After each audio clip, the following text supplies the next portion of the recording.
Hello, Maria. I'm more than glad to help you and learn how to play a little bit. The first thing, if your chord is not sounding the same as mine, the first thing you need to do is make sure your ukulele is tuned. I have the standard tuning on mine, standard ukulele tuning on mine. So G, C, E, A are approximately. I don't have a really great tuner. I don't know if in your part of the world if you use the name of the chord or the letter. So it'd be so, do, mi, la. And so make sure that your strings are tuned correctly. Otherwise, if they're a little out of tune, even by half a note, when you start playing chords that might be a little harder, you're gonna compound that mistake even more. Anyway, so once your ukulele is tuned, it's just a matter of practice for the chords. So the chord you said you're having some difficulty with was D or Re. There are a couple ways of playing it. I've seen some people use just one finger to bar the top three strings of the second fret. I have a difficult time doing that. My fingers aren't as nimble as some children's fingers are. So what I do is I play it with three fingers. I put my middle finger there, my middle finger on this string, second fret, pointer finger, top string, second fret, and my ring finger, second from the top, second fret. So just these three right here. Make sure not to touch this one. Make sure you're pressing down in the middle of this, not too far over here. You don't want to accidentally be... Ew, that's ugly. That's an ugly chord. Or like this.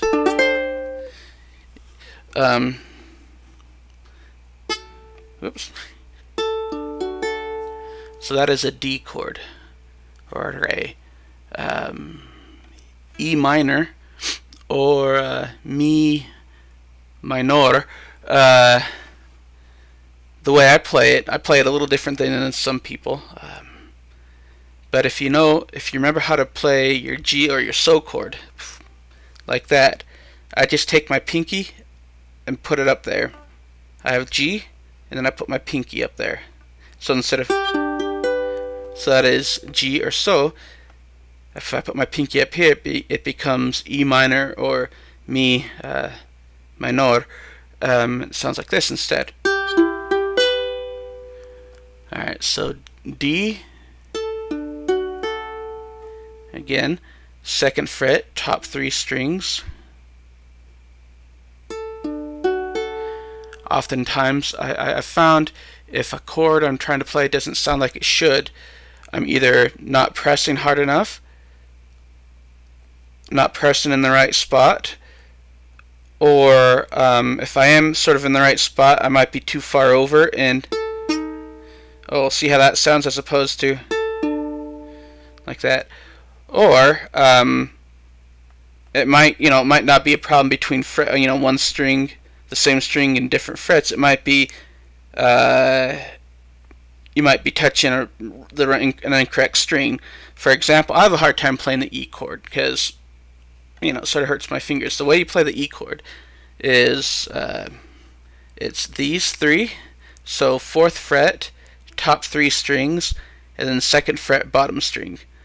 The way technically you play that is you bar this one all the way, and then you bar this one, but only the top three.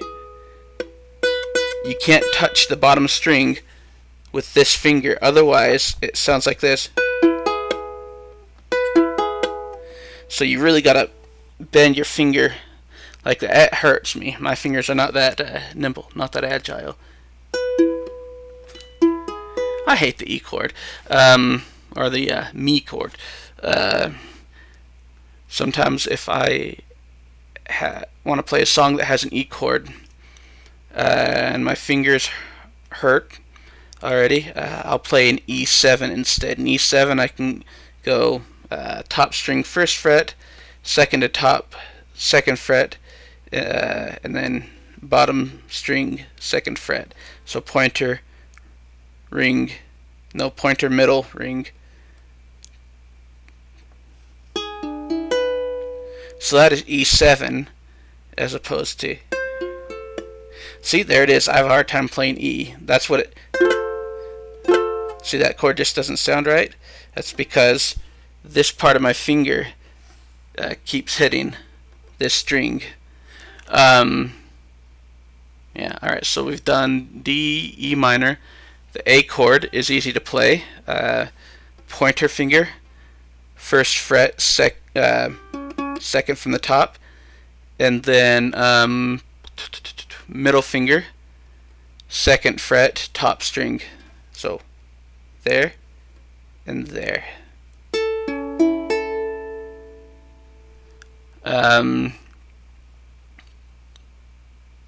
Well, something else that can cause you trouble: don't hook your thumb over like that. If you're gonna, you can either play the ukulele with your thumb on the back of the neck like that, or if you play it with the neck in the crook like that, you got to keep your thumb straight. Otherwise, if you bend your thumb over, sometimes you can hit a string you're not supposed to.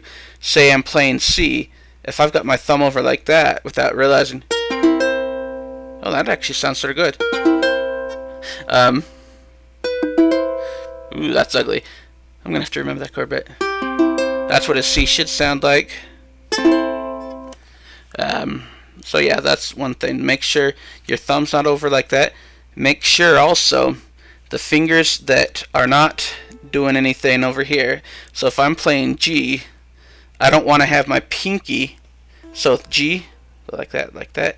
My pinky should not be touching this at all. So I'll either keep my pinky curled or I'll keep it straight. But I gotta make sure that it's not. I'll keep it curled under like that or straight. But I gotta make sure it's not curled and near the board, because if I do, this is what a G is supposed to sound like. And if my pinky is just barely touching it, yuck. Let's see. So we've done D, E minor, A, or that is Re, Mi minor, and La, F sharp minor. I don't know how to say sharp in Spanish, but it's Fa sharp minor. Pointer, it's this one right here. So it's, if you remember how to play G7, G7 is here, here, and here.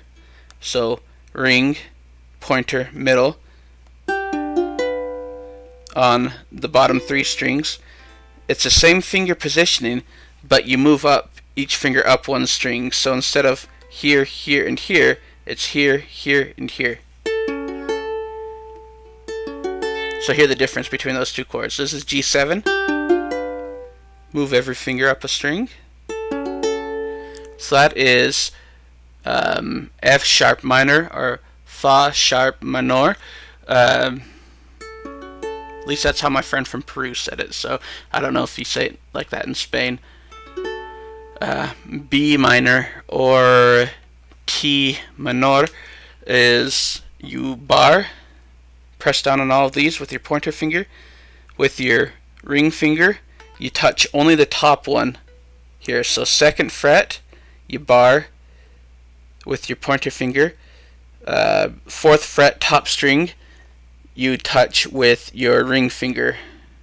And this is another one you got to be careful not to go like that, because yuck. Sorry.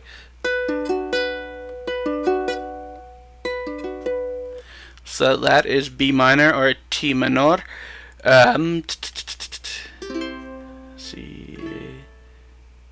Let's see. So we've got D, G, or So is middle finger, bottom string second fret, pointer finger, this string, second from the top, second fret, and then your ring finger is third fret, second from the bottom. So here, here, and here. That is G or So. I think that might be all the chords in this song.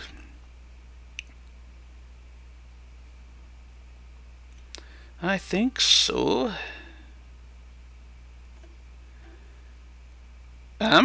Yes, I'll go ahead and try playing it thoroughly. I've been going for over 10 minutes already. I'll have to make this quick, but I'll try to keep my fretboard in focus so you can maybe play along. Starting in D. My throat's a little dry right now, and I think my ukulele's come a little in tune, but that's okay. D. Trying to remember what strumming pattern I used. Give me a second, I've got the video open in another window. I can just click play and find out.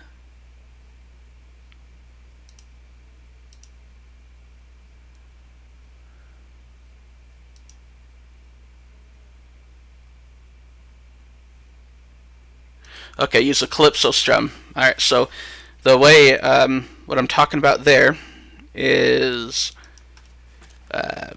you know, you can, if you have your note, you can go like this, or you can go like this. A calypso strum is something you can play with a song that has a 3/4 measure. It goes like this: down, down, up, up, down, down, up, up, down, up. And there are a lot of variations of that, but that's what I'll be playing.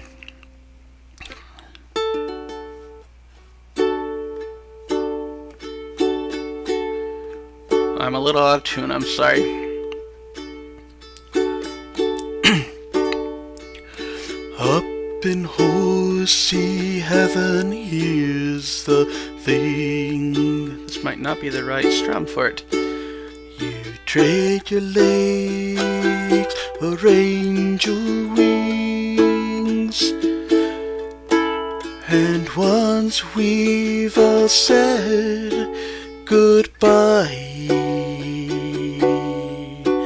you take a running leap and you learn to fly. Bye bye, little Sebastian, I'll miss you in the saddest fashion. Bye bye, little Sebastian, you're 5,000 candles in the wind. And though we all miss you every day, we know you're up there eating heaven's hay. And here's the part that hurts the most, that humans cannot ride a ghost. Bye bye, little Sebastian, I miss you in the saddest fashion. Bye bye, little Sebastian,